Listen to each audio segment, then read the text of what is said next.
You said you saw like a face looking in the window. Was it at night?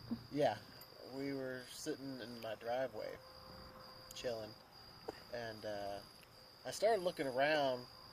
It was raining. That's why we were in the car. And started looking around, feeling uneasy. And then I looked over to the left through the driver's door.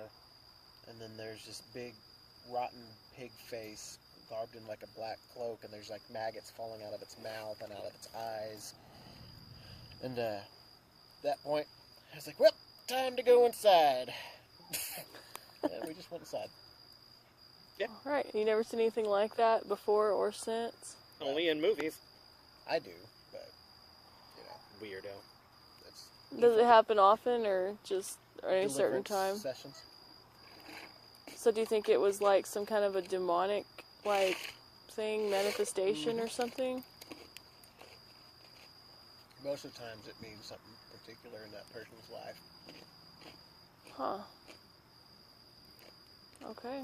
And you haven't seen anything else like that? Like the black cloak and like a pig face or any other kind of animal?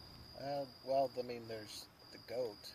The same kind of thing as the children thing. It ran in front of my alarm clock. It's pretty tall. And kind of let off kind of like that Nazgul scream. Uh-huh. From like Lord of the Rings. Like a high-pitched squeal. Jolted me out of sleep and sat there and stared at it, yelling at it. I thought somebody was playing a prank on me, because this one was my very first time seeing something. That dog. Okay, anyway, go ahead. It was my first time ever seeing anything like that. And just kind of woke up screaming at it, the hell you want? What are you doing here? And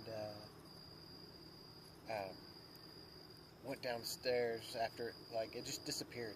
Just kind of imploded and disappeared. And went downstairs to ask my mom and dad if they heard anything. They said, no, we heard you yelling. So, wow. It was that way. And how old were you, would you say, when that happened? 20. About 20? Okay. Wow. And if somebody else were to say that they saw something like that, what would you tell them? Go back to sleep. Just ignore it? Mm-hmm. Basically, if you see something scary, ignore it. Like, there are some that you need to pay attention to, and there are some that you just need to ignore. Because the more power you give it, the more fear you feel, the more power it has over you. Yeah, so you have a certain amount of control. Yeah. Once you give it that, once you give into it, it just kind of starts to control your mind. So. Yeah, I've heard that. Fear or whatever. I've been talking to a lot of people at the hospital lately, because I think that's like a lot of people die in the hospital, unfortunately. Yeah. But I think that a lot of that energy gets trapped there, and they've said that they've felt like people walking past them in the halls, or saying their name right next to their ear, and they'll turn and nobody's there. I think there's a lot of energy that just gets trapped in places, and the biggest thing that I do is hope I don't take it home.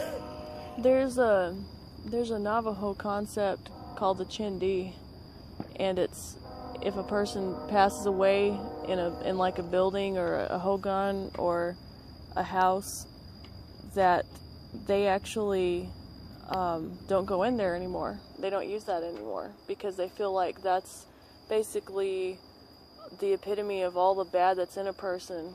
Whenever they die, it comes out. And they don't even like to say the name of the deceased anymore because it's a similar concept to what you're saying, that it's like a bad energy.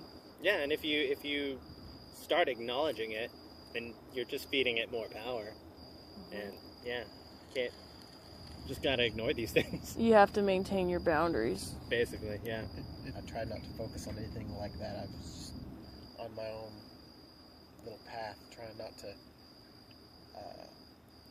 Because the more you think about it, the more fear and irrational you become.